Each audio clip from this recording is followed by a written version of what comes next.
अस्सलाम वालेकुम स्टूडेंट्स, हमारा नेक्स्ट टॉपिक है 11.1 होम्योस्टेसिस इन प्लांट्स। होम्योस्टेसिस का जनरल लेक्चर भी पढ़ा हुआ है जिसमें एक्सप्लेन किया हुआ है कि होम्योस्टेसिस होती क्या है। सिंपल, आपकी बॉडी जो है वो इंटरनल कंडीशंस जो है बॉडी की मेंटेन रहती है, चाहे बाहर जितनी मर्जी चेंज आ रही हो बॉडी अडाप्ट करती है। अगर सर्दी ज़्यादा है तो भी एक मैकेनिज़्म होगा, अगर बाहर गर्मी ज़्यादा है तो भी एक मैकेनिज़्म होगा, ताकि एक टेम्परेचर जो कि 37 डिग्री सेंटीग्रेड है वो मेंटेन रहे। तो इसके लिए इस तरह सिर्फ टेम्परेचर नहीं, सॉल्ट्स और वाटर की कंसंट्रेशन भी, मेटाबॉलिक वेस्ट का रिमूवल भी, इन सबको मेंटेन किया जाता है थ्रू होम्योस्टेसिस। अब यही प्लांट्स में भी होते ज़्यादा, प्लांट्स भी लिविंग थिंग्स हैं और प्लांट्स का अपने भी इसी इन्वायरमेंट में सर्वाइव करना है, चाहे धूप बहुत ज़्यादा निकल रही हो, चाहे बारिशें हो रही हो, चाहे रेनी सीज़न है, विंडी सीज़न है, स्नोफॉल है, सन है। तो हर जगह के प्लांट्स जो जिस जगह के होंगे उनका पूरा मैकेनिज़्म है जिससे वो अपनी टेम्परेचर, अपनी अंदर की कंडीशंस, अपने वाटर के लेवल को कंट्रोल कर रहे हैं, मेंटेन कर रहे हैं। अब कनाडा में रहने वाले प्लांट्स जो होंगे वो स्नो सीज़न के ज़्यादा आदी होंगे, पंजाब में रहने वाले जो हैं वो ड्राई सीज़न के आदी होंगे पाकिस्तान में। तो इस तरह ही जो है जिस जगह के जो प्लांट्स होंगे वो अपने इन्वायरमेंट के हिसाब से उनके पास पूरा मैकेनिज़्म होगा और वो वहीं जो है वो सक्सेसफुली जो है वो सर्वाइव कर सकेंगे। अब जो है प्लांट्स की होम्योस्टेसिस को पढ़ते हैं। Removal of extra carbon dioxide and oxygen. एक तो प्लांट को मसला होता है एक्स्ट्रा कार्बन डाइऑक्साइड और ऑक्सीजन को रिमूव करने का, तो वो कैसे होता है। डे टाइम में क्या हो रहा होता है कि प्लांट में सेलुलर रिस्पायरेशन होती है। मैंने आपको बताया एक लेक्चर सेलुलर रिस्पायरेशन में भी पढ़ा हुआ है जिस पे आपको पता हो कि सेलुलर रिस्पायरेशन में होता है क्या कि सेल के अंदर जो है बॉडी सेल जो है वो रिस्पायर करता है, उसमें पूरा मेटाबॉलिक जो आपका फूड है वो ऑक्सीडाइज होता है, ऑक्सीडेशन रिडक्शन रिएक्शंस होते हैं, energy in the form of ATP produce होती है। ठीक है, तो ये सेलुलर रिस्पायरेशन है। प्लांट्स में जो सेलुलर रिस्पायरेशन है उसमें क्या प्रोड्यूस हो रहा है, carbon dioxide as a waste product. और सेलुलर रिस्पायरेशन के लिए चाहिए क्या होती है, ऑक्सीजन। तो दिन के टाइम क्या होता है, सूरज होता है, लीव जो है वो फोटोसिंथेसिस कर रहे होते हैं। तो फोटोसिंथेसिस में क्या हो रहा होता है, कार्बन डाइऑक्साइड चाहिए होती है ताकि जो है फूड बनाया जा सके, सुक्रोज बनाया जा सके, स्टार्च बनाई जा सके। और ऑक्सीजन जो है वो बाई प्रोडक्ट के तौर पे प्रोड्यूस हो रहा होता है। तो सेलुलर रिस्पायरेशन में उल्टा हो रहा होता है, सेलुलर रिस्पायरेशन में कार्बन डाइऑक्साइड प्रोड्यूस हो रही होती है और ऑक्सीजन चाहिए होती है। तो ये दोनों प्रोसेसेस प्लांट के अंदर साइड बाय साइड चल रहे होते हैं। अब लीफ के अंदर क्या हो रहा होगा कि प्लांट के लीफ के अंदर सेलुलर रिस्पायरेशन हो रही होगी, उसको ऑक्सीजन चाहिए, वो कहाँ से मिल रही है, फोटोसिंथेसिस से। और सेलुलर रिस्पायरेशन क्या प्रोड्यूस करिए, कार्बन डाइऑक्साइड, जो कहाँ यूज़ हो रही है, प्लांट की फोटोसिंथेसिस के लिए, क्योंकि फोटोसिंथेसिस को कार्बन डाइऑक्साइड चाहिए। तो ये दोनों प्रोसेसेस साइड बाय साइड चल रहे हैं।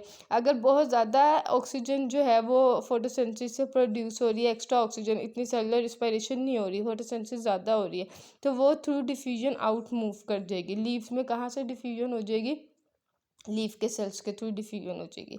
नाइट टाइम में क्या होता है, ये तो दिन का बात है, रात को क्या है, फोटोसिंथेसिस हो ही नहीं रही। अब फोटोसिंथेसिस नहीं हो रही, सिर्फ एक काम हो रहा है, सेलुलर रिस्पायरेशन हो रही है। सेलुलर रिस्पायरेशन में ऑक्सीजन कहाँ से आ रही है, ऑक्सीजन आ रही है थ्रू इन्वायरमेंट। और कार्बन डाइऑक्साइड जो है वो कैसे मूव हो रही है, थ्रू डिफ्यूजन, स्टोमेटा के जरिए। लीफ के अंदर जो स्टोमेटा वहाँ से डिफ्यूजन हो रही है, और कहाँ से, और लीफ की रूट की जनरल सरफेस से। और कार्बन डाइऑक्साइड जो है वो आउटसाइड प्लांट जो है वो मूव कर रही है। ये diffusion through stomata and root, इसको एक्सप्लेन कर दूं कि इस पर भी मेरा एक लेक्चर पड़ा हुआ है जिसमें पता है आपको कि जिन लीफ के सेल्स में स्टोमेटा क्या है, वहाँ से कैसे मूवमेंट होती है। देन रूट, जो यंग रूट्स है, वो कैसे मूव करती हैं, कार्बन डाइऑक्साइड को आउटसाइड और ऑक्सीजन को इनसाइड कैसे मूव करती है, थ्रू जनरल सरफेस। जबकि मेच्योर रूट्स हैं स्टेम में, उन पे क्या होता है, बार्क होती है, और बार्क में क्या होता है, कुछ पोर्स, उन पोर्स को क्या कहते हैं, लेंटिसल्स, वो वहाँ से हो रही होती है। तो ये चीज़ें मैंने एक वीडियो में एक्सप्लेन की हुई हैं। तो मैं दोबारा अब आपको इस टॉपिक के हिसाब से, जो इस टॉपिक में आपको एक्सप्लेन किया वो दोबारा से बता दूं कि डे टाइम में क्या हो रहा होता है, सेलुलर रिस्पायरेशन हो रही होती है प्लांट में, उसमें कार्बन डाइऑक्साइड प्रोड्यूस होती है और उसे ऑक्सीजन चाहिए होती है। वो ऑक्सीजन कहाँ से मिलती है, फोटोसिंथेसिस से, क्योंकि दिन के टाइम प्लांट फूड भी बना रहा होता है। और प्लांट जो है वो जब फूड बनाता है तो ऑक्सीजन प्रोड्यूस करता है और कार्बन डाइऑक्साइड उसे फूड बनाने के लिए चाहिए होती है। तो वो सेलुलर रिस्पायरेशन में बनने वाली कार्बन डाइऑक्साइड ले लेता है और अपनी प्रोड्यूस होने वाली ऑक्सीजन सेलुलर रिस्पायरेशन में दे देता है। अगर एक्स्ट्रा कार्बन ऑक्सीजन होगी तो वो क्या होगी, थ्रू डिफ्यूजन आउटसाइड मूव कर जाएगी थ्रू स्टोमेटा। और रूट के ज़रिए, सॉरी इसमें सिर्फ उसके ज़रिए ज़्यादातर थ्रू स्टोमेटा ही। नाइट टाइम में क्या हो रहा है, प्लांट में सेलुलर रिस्पायरेशन हो रही है प्लांट के सेल्स में, और उससे क्या प्रोड्यूस हो रही है, कार्बन डाइऑक्साइड प्रोड्यूस हो रही है।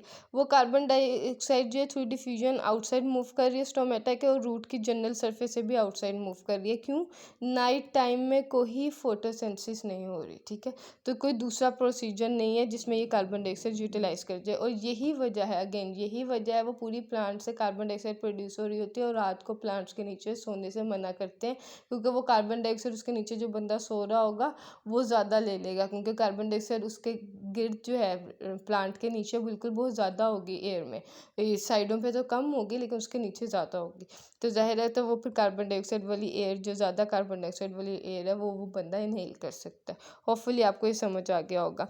देन हम आ जाते हैं रिमूवल ऑफ एक्स्ट्रा वाटर में प्लांट का, कि वो एक्स्ट्रा वाटर कैसे एलिमिनेट करता है। प्लांट पहले देखते हैं वाटर लेता है कहाँ से, सॉइल में वाटर होता है वो लेता है, और सेलुलर रिस्पायरेशन वही अगेन मेटाबॉलिक प्रोसीजर जो है उससे मेटाबॉलिक वाटर बनता है। मैं आपको ये मेटाबॉलिक वाटर की एग्जांपल देती हूँ सिंपल वर्ड्स में। गॉड फॉरबिडन किसी का लिवर डैमेज हो तो कहते हैं पेट में पानी पड़ गया, तो वो, या लंग्स डैमेज हो तो जी लंग्स में पानी पड़ गया। वो पानी कौन सा होता है, वो पानी मेटाबॉलिक वाटर होता है। तो सेलुलर रिस्पायरेशन हम में भी प्लांट्स में भी हो रही होती है, उसमें मेटाबॉलिक वाटर बन रहा होता है, ठीक है, जैसे कार्बन डाइऑक्साइड बन रही होती है ऐसे ही मेटाबॉलिक वाटर बन रहा होता है। तो प्लांट वो लेते हैं, और सॉइल में जो पानी है वो लेते हैं।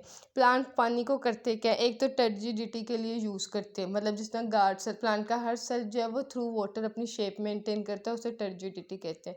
इसी तरह गार्ड सेल्स जो है स्टोमेटा के, जब वो टर्जिड होते हैं तो फिर जो है वो स्टोमेटा ओपन होता है, वो जो पोर है स्टोमा वो ओपन होता है। अच्छा, बाकी एक्स्ट्रा वाटर क्या होता है, वो रिमूव करना होता है। वो किस तरह रिमूव किया जाएगा, दिन में और रात में। दिन में तो ट्रांसपायरेशन थ्रू स्टोमेटा, स्टोमेटा से क्या हो रही होगी, transpiration in the form of vapour. और नाइट टाइम जो कि लीफ में, और नाइट टाइम में क्या हो रही होती है, ग्यूटेशन। अब ग्यूटेशन क्या है, ये ट्रांसपायरेशन, ग्यूटेशन और ड्यू ड्रॉप्स बनना, ये तीन वर्ड्स जो है ना, तीन प्रोसेसेस आपकी बुक में एक्सप्लेन किए गए। मैं इनका डिफरेंस आपको अगले पेज पे समझाती हूँ। मैं एक दफ़ा ये रिपीट कर दूँ। प्लांट में वाटर जो है वो सोइल के थ्रू आता है, या फिर सेलुलर रिस्पायरेशन से मेटाबॉलिक वाटर जो है वो होता है। और प्लांट जो वाटर है उसको टर्जिडिटी के लिए यूज़ करता है, और जो एक्स्ट्रा वाटर है उसे रिमूव करता है। डे टाइम में थ्रू ट्रांसपायरेशन, नाइट टाइम में ग्यूटेशन। अब ये क्या प्रोसीजर है ये बता दें। और ड्यू ड्रॉप्स का इस पर कोई ताल्लुक नहीं है, लेकिन आपकी बुक में भी लिखा हुआ है कि स्टूडेंट्स उसमें कंफ्यूज हो जाते हैं कि ड्यू क्या है। तो अब मैं आपको ये तीनों प्रोसेसेस बता देती हूँ, ट्रांसपायरेशन क्या है, ग्यूटेशन क्या है, और ड्यू ड्रॉप्स क्या है। ट्रांसपायरेशन क्या है, प्लांट से जो वाटर है वो कहाँ जा रहा है, एटमॉस्फेयर में। ग्यूटेशन में भी क्या है, प्लांट से वाटर जो है वो जा रहा है एटमॉस्फेयर में। ड्यू में क्या है, एटमॉस्फेयर से पानी जो है वो कहाँ जा रहा है, प्लांट पे। पहले मैं थोड़ा सा बता दूँ, ट्रांसपायरेशन में ऐसा होता है कि पानी जो है वो थ्रू स्टोमेटा प्लांट से एवेपोरेट करता है इनटू एयर, मतलब इनटू एटमॉस्फेयर। ग्यूटेशन में क्या होता है, जब प्लांट के पास एक्स्ट्रा वाटर होता है तो रात को क्या हो रहा होता है, रात को स्टोमेटा नहीं ओपन होता, क्योंकि रात को जो है लीफ फोटोसिंथेसिस नहीं कर रहे होते, स्टोमेटा ओपन नहीं होता। तो उस टाइम क्या होता है, प्लांट के ना जाइलम में बहुत ज़्यादा पानी भर जाता है, तो प्लांट उस एक्स्ट्रा पानी को in the form of drops जो है वो रिलीज़ करता है, इसे कहते हैं ग्यूटेशन। और ये ज़्यादातर कहाँ हो रहा होता है, लीफ की टिप्स पे और एजिस पे। ट्रांसपायरेशन हो रही होती है थ्रू स्टोमेटा। और ड्यू ड्रॉप्स क्या है, ये बिल्कुल उल्टा है। यह यहाँ प्लांट में पानी ज़्यादा है, यहाँ भी प्लांट में पानी ज़्यादा है, प्लांट अपना पानी निकाल रही है एयर पे। ड्यू ड्रॉप्स में क्या है, एटमॉस्फेयर में अगर पानी ज़्यादा हो तो प्लांट की सरफेस पे वो सारी रात जो है ड्रॉप्स बन जाए, उसको ड्यू कहते हैं, ठीक है। और ये पूरी प्लांट की सरफेस पे बन जाते हैं, मतलब ड्यू ड्रॉप्स एटमॉस्फेयर का पानी कंडेंस होकर प्लांट पे पड़ा होता है। मैं दोबारा एक दफ़ा रिपीट कर दूँ, ट्रांसपायरेशन में क्या है, प्लांट में पानी ज़्यादा हो तो वो एटमॉस्फेयर में जाता है थ्रू वेपर। ग्यूटेशन क्या है, प्लांट में पानी ज़्यादा है तो वो एटमॉस्फेयर में जाता है in the form of drops, ठीक। ड्यू में क्या है, एटमॉस्फेयर में पानी ज़्यादा है तो वो कंडेंस होकर प्लांट पे ड्रॉप्स बनाता है। अब ट्रांसपिरेशन में जब प्लांट में पानी ज़्यादा है तो वो कैसे हो रहा होता है, स्टोमेटा के थ्रू जो है वो पानी जो है वो वेपर की फॉर्म में बाहर निकलता है, और ये हो रहा होता है डे टाइम में। ग्यूटेशन क्या है, जब डे टाइम में ये प्रोसेस हो रहा है, रात को ये प्रोसेस नहीं हो रहा। अब रात को क्या प्रोसेस हो रहा है, ग्यूटेशन हो रहा है।